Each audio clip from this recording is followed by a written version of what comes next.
ఓం శాంతి. సదా ఆరోగ్యానికి ఆధారం ఆత్మ, శరీరం, మందులు, వాటి యొక్క పనితీరు. దీని గురించి బీకే డాక్టర్ సతీష్ గుప్తా గారు తెలియచేస్తున్నారు.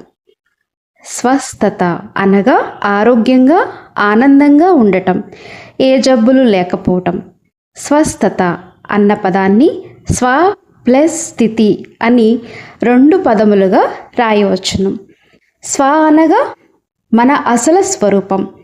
మన అసలు స్వరూపం ఆత్మ. కానీ మానవులు శరీరం అనే తమ స్వరూపంగా భావిస్తుంటారు. ఆత్మ ఈ శరీరంలో ఉన్నంత వరకు చైతన్యంగా ఉండి కర్మలను ఆచరిస్తుంది. ఆత్మ వదిలేయగానే శరీరం జడ పదార్థమై ఎందుకు పనికిరాదు. కావున మన అసలు స్వరూపం ఆత్మయే కానీ శరీరం కాదు.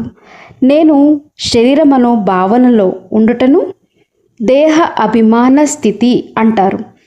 దేహ భావనలో ఉన్నప్పుడు ఆలోచనలు నేను, నాది అన్న పరిమితికి లోబడి అహంకారాన్ని అంటే ఈగో కలుగజేస్తాయి. దానితో ఇతరులపై అపనమ్మకంతో రకరకాల ఆలోచనలు మనసుని ఆక్రమిస్తే ప్రతి పనికి ఆందోళన పడుతుంటారు. ఈ తపన, అనుమానపు ఆలోచనలు బరువునంతా నేనే చేస్తున్నాననే భావనతో తమ మనసు మీద వేసుకుంటారు.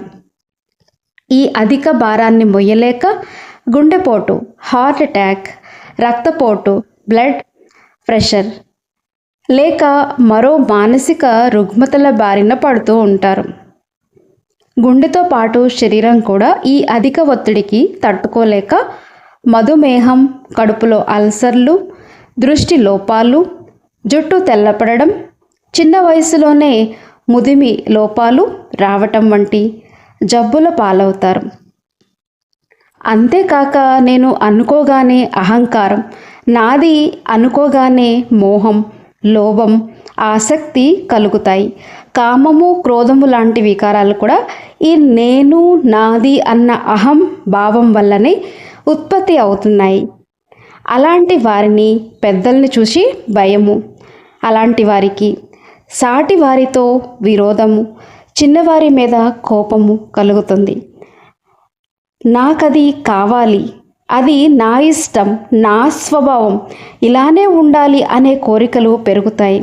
అవన్నీ జరగనప్పుడు ఆత్మన్యూన్యతకు లోనై తనను తానే నిందించుకుంటూ శక్తిని నష్టపరుచుకుని అలసిపోతాడు. అలాంటి వారు శాంతిని అనుభవం చేసుకోలేక ఆందోళనతో స్థిమితం లేని వారవుతారు. దీనిని ఇంగ్లీష్లో లాస్ ఆఫ్ ఈజ్ లేక డిసీజ్ అంటారు. అనగా వ్యాధిగ్రస్తులవుతారు. కావున అన్ని రకాల వ్యాధులకు మూల కారణం నేను, నాది అనే అహంభావం కలిగి ఉండటమే. అలా కాక స్వస్వరూపమైన ఆత్మను గురించి తెలుసుకున్నప్పుడు నేను ఆత్మను, నీవు ఆత్మవు, ఈ ప్రపంచమంతా ఆత్మలమయము. ఆత్మలన్నిటికీ తండ్రి పరమాత్మ. ఒకే తండ్రి పిల్లలమైన మనందరం సోదరీ సోదరులం అన్న యూనివర్సల్ బ్రదర్హుడ్ అంటే విశ్వ భాతృత్వ భావన కలిగి ఉంటారు. ఈ ఆత్మస్వరూప స్థితిలో ఉన్న వారికి నిదానము, వినయము ఉంటాయి. ఈ గుణాలున్నవారు ఇతరుల ఎడల నమ్మకంతో నిశ్చింతగా ఉంటూ ఎదుటివారిని ప్రోత్సహిస్తారు. వారి మనసులో ఈ సృష్టి యొక్క డ్రామా రహస్యం స్పష్టంగా ఉండడంతో తన స్వధర్మమైన శాంతిలో ఉండగలుగుతారు.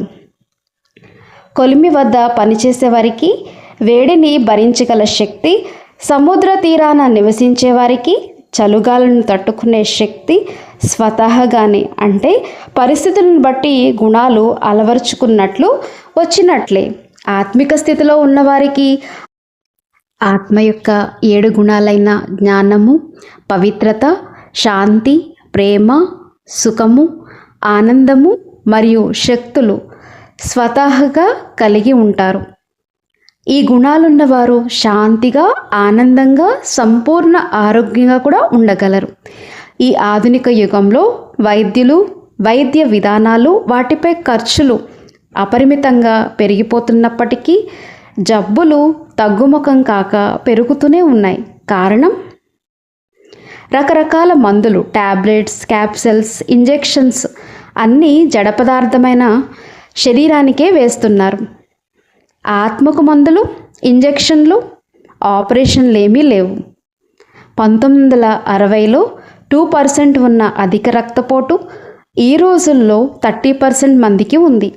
ఆస్తమా 20%కి పెరిగింది. 1/2% ఉండే మధుమేహం 10%కి పెరిగింది. 1% ఉండే గుండె జబ్బులు 15%కి పెరిగాయి.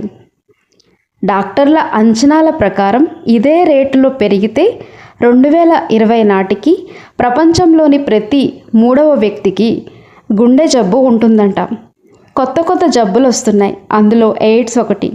1981లో కేవలం 10 మందికి మాత్రమే ఉన్న ఈ వ్యాధి నేడు లక్షల మందికి ఉంది. ఈ వ్యాధి నివారణ పద్ధతుల మీద వేల కోట్ల డాలర్లు ఖర్చు చేస్తున్నా నేటికి తగిన ఔషధాన్ని కనిపెట్టలేకపోయారు. కారణం ఈ జబ్బులన్నిటినీ ఆంతరంగికంగా బాగు చేయాలే కానీ శరీరానికి మాత్రమే మందులు వేసి బాగు చేయలేరు. ఇంగ్లీష్లో ఈ వ్యాధుల్ని ఇన్క్యూరబుల్, క్యూరబుల్ అంటారు. అనగా లోపలికి వెళితేనే ఈ జబ్బులని నయం చేయవచ్చును అని భావం. లోపల దాగి ఉన్న ఆత్మశక్తుల ద్వారానే ప్రతి జబ్బును తగ్గించవచ్చు. ఆత్మ శరీరాన్ని ఎలా నడిపిస్తుందో తెలుసుకుందాం.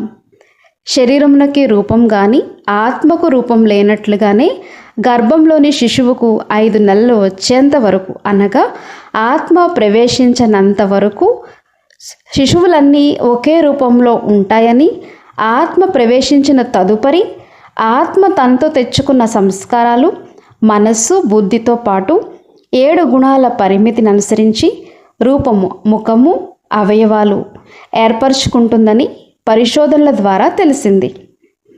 ఉదాహరణకు మనం ఏదైనా కొత్త ఇంటిని నిర్మించుకున్నప్పుడు మన అభిరుచిని బట్టి, మన వద్ద ఉన్న డబ్బును బట్టి ఆ ఇంటిని అలంకరించుకుంటాం.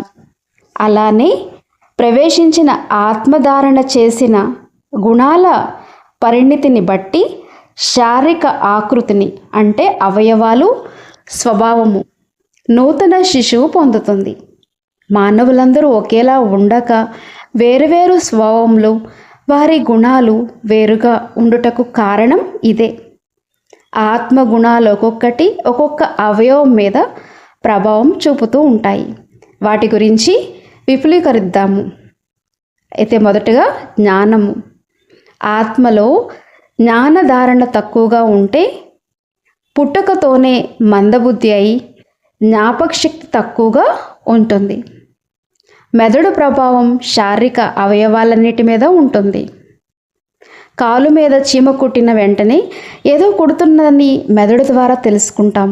అలానే శరీరంలో ఏం లోపం ఉన్నా, రోగ లక్షణాలు ఆరంభమైన వెంటనే మెదడుకు సంకేతాలు అంది ఆత్మ తెలుసుకుంటుంది. ఈ సంకేతాలను మందబుద్ధులైతే గ్రహించలేరు. ఉదాహరణకు ఏదైనా వంతెన నిర్మాణంలో వాడవలసిన దానికన్నా సిమెంట్ని తక్కువగా వాడితే 100 సంవత్సరాలు గట్టిగా నిలబడవలసిన వంతెన ముందుగానే కూలిపోతుంది. సిమెంటు ఎంత తక్కువ వాడితే అంత ముందుగా కూలిపోతుంది. అలానే ఆత్మ తనతో ఎంత జ్ఞానాన్ని, గుణాలని వెంట తెచ్చుకుంటే అంతే శరీరం ఆరోగ్యంగా ఉంటుంది. తక్కువ జ్ఞానం ఉన్నప్పుడు రకరకాల వ్యాధులతో ఆయువు పూర్తి కాకముందే మరణిస్తుంది. పవిత్రత. దీని ప్రభావం శరీరం లోపల, బయట, ఊపిరితిత్తుల్లో, పొట్టలో ఉన్న చర్మం పైన ఉంటుంది. ఈ చర్మంలో గల రోగ నిరోధక శక్తి ఆత్మలో గల పవిత్రత ద్వారానే పెరుగుతుంది. పవిత్రత ఎంత తక్కువగా ఉంటే శరీరం అంత వ్యాధుల బారిన పడుతుంది. లోపల కానీ బయట కానీ శరీరంలోకి గాయమైన, దెబ్బ తగిలిన ఈ రోగ నిరోధక శక్తి శరీరాన్ని కాపాడుతుంది. పవిత్రత మన కళ్ళు, మనసు, ముఖం వర్చస్సు ద్వారా ప్రస్ఫుటమవుతుంది, బయటకు వస్తుంది. శాంతి. దీని ప్రభావం ఊపిరితిత్తులపై ఉంటుంది. ఊపిరితిత్తుల ద్వారా శరీరంలోని అన్ని కణాలకు ఆక్సిజన్ అందుతుంది. ఎంత ప్రాణవాయువు తీసుకోగలిగితే అంత ఆరోగ్యంగా ఉంటాము. గాబరాగా ఉన్నవారిని కొంచెం నిదానంగా ఊపిరి తీసుకుని మాట్లాడమని సలహా ఇస్తుంటారు. అనగా లోపల అలజడిని తగ్గించుకోవడానికి ఇంకొంచెం ఆక్సిజన్ తీసుకోమని చెప్పడం. ఆరోగ్యం పరిపూర్ణంగా ఉన్నప్పుడు స్వభావం కూడా శాంతిగా ఉంటుంది. ప్రేమ. దీని ప్రభావం గుండె మీద, అది పనిచేయు పద్ధతి మీద ఉంటుంది. ఆత్మలో ప్రేమ అతి తక్కువగా ఉన్నప్పుడు పుట్టినప్పుడే గుండెలో రంధ్రం ఉండవచ్చు. కొంచెం తక్కువగా ఉంటే 20 సంవత్సరాల వరకు సరిగ్గా పనిచేసి ఆపై రోగగ్రస్తం కావచ్చును. ప్రేమ ఒక మోస్తారుగా ఉంటే గుండె 40 ఏళ్ల వరకు సరిగ్గా పనిచేసి ఆపైన ఎంజీనా లేక గుండెపోటు లాంటి వ్యాధి బారిన పడవచ్చును. సుఖము. దీని ప్రభావం పేగుల పనితీరుపై ఉంటుంది. పేగుల పనితీరు బాగుంటే కాలేయం కూడా బాగా పనిచేస్తుంది. మనం తిన్న ఆహారం ఈ పేగుల్లోనే జీర్ణమవుతుంది. అందుచేతనే భోజన సమయంలో సంతోషంగా భోజనం చేస్తే చక్కగా జీర్ణమై ఎక్కువ శక్తి వస్తుంది. భోజన సమయంలో విచారంగా ఏదో ఆలోచిస్తూ ఆదరాబాదరాగానే తింటే శక్తినివ్వవలసిన ఆహారమే విషతుల్యంగా మారుతుంది. సంతోషం ఎక్కువగా ఉంటే ఆనందంగా ఉంటుంది. దీని ప్రభావం శరీరంలోని హార్మోన్లు, పిట్యూటరీ గ్రంథి, పిత్తాశయము లపై ఉంటుంది. ఆనందం ఎంత ఎక్కువగా ఉంటే ఇవన్నీ అంత బాగా పనిచేస్తాయి.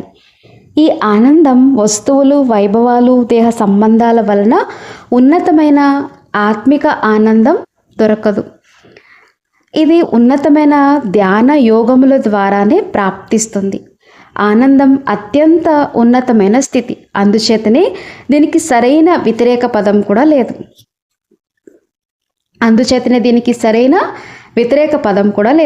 దీని ప్రభావం శరీరంలోని కణాల మీద పడుతుంది. ప్రతి అవయవము కణాల సముదాయం. ఈ కణాలు తమ తమ విధులను సమర్థవంతంగా చేసేస్తుంటాయి. ప్రతి కణము రెండుగా విభజన చెంది ఒకదానికి అవరోధం ఏర్పడితే రెండవ దానితో పని పూర్తి చేసేస్తుంటాయి. ఈ శక్తి వలనే దెబ్బతిన్న చర్మము 3 నెలల్లో, విరిగిన ఎముకలు 6 నెలల్లో కొత్తవిగా అవుతాయి. మెదడులో ఉండే కణములను స్మృతి కణములు అంటే మెమరీ సెల్స్ అని పిలుస్తారు. ఆనందపు ప్రభావం ఈ మెమరీ సెల్స్ మీద అమితంగా ఉంటుంది.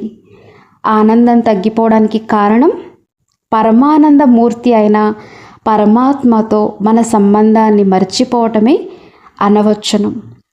శక్తులు. వీటి ప్రభావం నాడీ మండలంపై ఉంటుంది.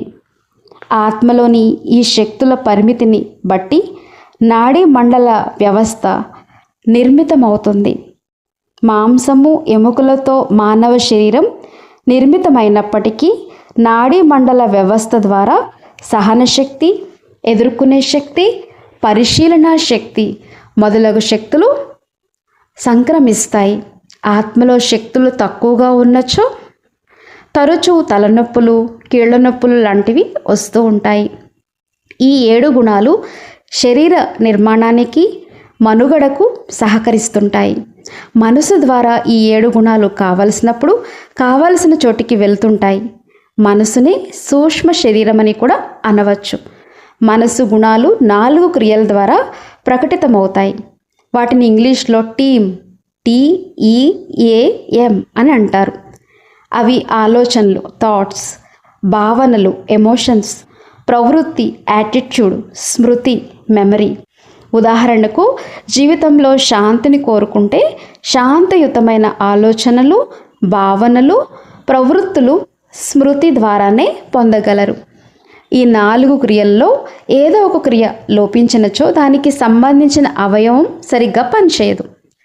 నన్ను ఎవరూ ప్రేమించట్లేదు అన్న భావన ఉన్నచో కొన్ని రోజుల తర్వాత గుండెకి సంబంధించిన జబ్బులు వస్తాయి. యోగం బాగుండవచ్చు, పరమాత్మ ప్రేమ కూడా పుష్కలంగా ఉండవచ్చు, కానీ గుండెకు చేరవలసిన ప్రేమ సరిగ్గా లేక అది గుండెకి చేరనందున సమస్యలు వస్తాయి. దీన్ని నివారించడానికి ప్రేమ సాగరుని నుంచి పొందే ప్రేమను అధికంగా ఏకాగ్రతతో గుండెకి చేరవేయగలగాలి. కావున రాజయోగంతో అనేక వ్యాధుల్ని నయం చేయడానికి వీలవుతుంది. మనము సూర్యుని నుండి వచ్చే తెల్లని కాంతి కిరణాలు గాజు పట్టకము అంటే ప్రిజంపై పడి ఇంద్రధనుస్సు వలె 7 రంగులుగా పరావర్తనం చెందుతాయి. ఈ పట్టకము పక్కన మరో పట్టకము అంటే తలకిందులుగా ఉంచినచో ఆ 7 రంగులు కలిసి తెల్లని కిరణంగా మారుతాయి. కానీ ఈ పరావర్తనం చెందిన ఊదా, నీలం, ఆకాశం, పచ్చ, పసుపు, నారింజ, ఎరుపు రంగుల్లో దేన్నైనా రెండో పరావర్తనం చెందకుండా ఆపినట్లయితే తెలుపుకి బదులు నలుపు లేక మబ్బు రంగులోనైనా ఉంటుంది. ఇదే విధంగా మనలో కూడా మార్పు జరుగుతుంది. శరీరము రెండో పట్టకము. పరమాత్మ తెల్లని జ్ఞానకిరణాలు ఆత్మపై పడి 7 గుణాలుగా విడిపోతాయి. తిరిగి శరీరం నుంచి బయటకు తెల్లని కాంతిగా మారి దేవదూతుల్లాగా కనిపించేలాగా చేస్తుంది. అలా కాక ఏ గుణం లోపించినా, ఒకవేళ తక్కువైనా అనగా ఎవరి గురించి అయినా చెడుగా ఆలోచించినా, తప్పుగా మాట్లాడినా, చెడు దృష్టితో చూసినా, మనసులో శాపనార్థాలు పెట్టినా తెల్లని కాంతి బదులు నల్లగానో పసుపుగానో ఉంటుంది. అదే కోపంగా ఉంటే ఎరుపు లేక జేగురు రంగులో కనిపించి దేవతలు అవడానికి బదులు భూతాల్లాగా కనిపిస్తారు. బ్రహ్మబాబా సజీవంగా ఉన్నప్పుడు వారిని చూసిన వారికి దేవతను చూసిన అనుభూతి కలిగేదట. ఆయన యోగం ద్వారా 7 గుణాలలో సంపూర్ణంగా ఉన్నారు. ఈ గుణాలలో ఏది తక్కువ ఉన్నా సతోప్రధానంగా అనలేము. సతో అనవచ్చు. ఇంకా తక్కువ గుణాల వారు రజో అని, అతి తక్కువగా ఉన్నవారిని తమో ప్రధానమని అంటారు. వయసు పెరుగుతున్న కొలది ఆత్మకు గుణాలను గ్రహించే శక్తి తగ్గిపోతుంది. వయసు 20 దాటిన తర్వాత పెరిగే ప్రతి ఏటకి 1% గ్రహణ శక్తి తగ్గుతుందని అంచనా. అనగా 60 ఏళ్ల వారు 20 ఏళ్ల వారి కన్నా 40% తక్కువగా శక్తుల్ని గ్రహించగలరు. అందుచేతనే విరిగిన ఎముకలు 20 ఏళ్లలో అతుక్కున్నంత త్వరగా 60 ఏళ్లప్పుడు అతుక్కోవు. వృద్ధాప్య లక్షణాలకు ఇది ఒక కారణం. కానీ గుణాల్ని ప్రకటించే టీంను సకారాత్మకంగా ఉంచుకోవడం ద్వారా ఈ పరిస్థితిని కొంతవరకు మెరుగుపరుచుకోవచ్చు. ఇంకో విషయం, ప్రతి వారిలో ఒక బలహీన అవయవం ఉంటుంది. ఏ విధమైన మార్పులు కలిగినా మొదట ప్రభావం దాని మీదే పడుతుంది. ఉదాహరణకు, కొంతమందికి తలనొప్పి సమస్య ఉంటుంది. ఏం జరిగినా, ఊరు మారినా, నీరు మారినా, సీజన్ మారినా, సరిపడని ఆహారం తిన్నా వారికి ముందు తలనొప్పి ఆరంభం అవుతుంది. అదే తమ పాత కర్మల్లో తప్పకుండా ఎంతోమందికి శిరోవేదన కలిగించి ఉంటారు. అందుచేతనే ఇటువంటి ఫలితం పొందుతున్నారు. ఇక్కడ న్యూటన్ ప్రతి క్రియకు ప్రతిక్రియ ఉంటుంది అన్న 3వ సూత్రం వర్తిస్తుంది. కావున మనం చేసే ప్రతి చెడ్డ పనికి ప్రజల ద్వారా కానీ ప్రకృతి ద్వారా కానీ మనకు చెడు జరుగుతుంది. దీనినే కర్మ సిద్ధాంతం అని కూడా అంటారు. ఆత్మ గుణాలతో పాటు వ్యాధుల సంస్కారాలని కూడా తెచ్చుకుంటుంది. గర్భంలోని శిశువులో ఆత్మ ప్రవేశించిన పిమ్మట తెచ్చుకున్న సంస్కారాలని బట్టి శిశువులోని జీవకణాలను ప్రభావితం చేసే తదనుగుణంగా శరీరం అవయవాలను ఏర్పరచుకుంటుంది. రాజయోగం ద్వారా ఈ రోగ సంస్కారాలపై విశేష దివ్య గుణాలను కేంద్రీకరించడం ద్వారా వాటిని మార్చుకునేందుకు వీలవుతుంది. అంతేకాక మానవులు ఆత్మకు గల ఆధ్యాత్మిక శక్తి, మనసుకు గల మానసిక శక్తి, శరీరానికి గల భౌతిక శక్తి అనే 3 శక్తుల ద్వారా మానగలుగుతున్నారు. ఈ 3 శక్తుల మధ్య పరస్పర అవగాహన, సామరస్యం ఉన్నప్పుడే సదా స్వస్థతలో ఉండగలరు. ఆత్మిక శక్తి పరమాత్మ ద్వారా, మానసిక శక్తి సకారాత్మక టీం ద్వారా, భౌతిక శక్తి నియమిత ఆహారపు అలవాట్ల ద్వారా లభిస్తుంది. బాబా శుభచింతన, శుభభావన, శుభస్మృతుల ద్వారా దేవదూతులుగా కాగలరని వరదానం ఇచ్చారు. ఇవన్నీ దొరికే చోటు బాబా మురళి ఒక్కటే. కావున మురళిని రోజు చదువుతూ, నెమరు వేస్తూ మురళీధరుడైన శివ్ బాబాతో ప్రేమను పెంచుకోండి. సదా స్వస్థతకై మొదటిది ఆత్మిక స్థితి. ఆత్మను గుణాలతోనూ శక్తులతోనూ నిరంతరం నిండుగా ఉంచుకోవాలి. 2 మన్మనాభవ. దీనికి నిరంతరం శ్రీబాబాను తోడుంచుకోవాలి. నిరంతరం రాజయోగంలో ఉంటూ శివబాబాతో కంబైన్డ్గా ఉండే సాధన చెయ్యాలి. 3వది భౌతిక శక్తి. దీనికై సాత్వికమైన శుద్ధ శాకాహారాన్ని, అంటే తక్కువ కొవ్వు ఎక్కువ పీచు పదార్థం కలిగినవి, పరమాత్మ స్మృతిలో బాగా నమిలి తినాలి. ఉదయం రాజుల్లా తినాలి, అనగా పాలు, పండ్లు, శనగలు, మొలకెత్తిన విత్తనాలు, గోధుమ రవ్వ, ఇడ్లీ, ఉప్మా మొదలగు శక్తివంతమైన ఆహారం తీసుకోవాలి. మధ్యాహ్నం భోజనంలో మధ్యతరగతి జీవిలాగా పప్పు, రొట్టెలు లేక అన్నము తీసుకోవాలి. రాత్రి భోజనం పేదవారి తిండిలాగా చాలా మితంగా తినాలి. రాత్రి భోజనం సాయంకాలం 7 గంటలకి చేసి 10 గంటలకు నిద్రపోవాలి. అనగా నిద్రించడానికి 3 గంటలు ముందుగా భోజనాన్ని ముగించాలి. వీలైతే ఉదయం 11 గంటలకు, సాయంకాలం 4 గంటలకు ఒక బత్తాయి పండు తినగలిగితే మంచిది. ఇది విష పదార్థములను తగ్గించి రోగాల బారిన పడకుండా కాపాడుతుంది. 4 సరైన వ్యాయామం. సూర్యోదయానికి ముందు 45 నిమిషాలు, సూర్య అస్తమయానికి ముందు 30 నిమిషాలు నడవటం ఆరోగ్యానికి మంచిది. 5వది సరైన నిద్ర. రాత్రి 10 గంటలకు నిద్రపోయి ఉదయం 4 గంటలకు లేవడం సరైన నిద్ర. నిద్ర ఎప్పుడూ సరి సంఖ్యలోనే ఉండాలి, అనగా 6 లేక 8 గంటలు. బేసి సంఖ్య అనగా 5 లేక 7 గంటలు. ఇలాంటి నిద్ర అలసటను సూచిస్తుంది. 6వది సరైన మందులు. పూర్వజన్మల పాపకార్యాల వల్ల కానీ లేక ప్రస్తుత జన్మలో జరిగిన పాపకర్మల ఫలితంగా ఏదైనా అనారోగ్యం వస్తే నిపుణులైన వైద్యుల ద్వారా పరీక్ష చేయించుకొని సరైన మందులు వాడాలి. దీనితో ఆ కర్మ భోగాన్ని కూడా పూర్తి చేసుకోగలరు. ఈ విధంగా ఆచరించటయే ఆత్మిక శక్తి, మానసిక శక్తి, భౌతిక శక్తుల మధ్య సమన్వయం ఏర్పడి ఎల్లప్పుడూ స్వస్థత కలిగి సుఖప్రదమైన జీవితాన్ని అనుభవం చేసుకోగలరు. ఓం శాంతి.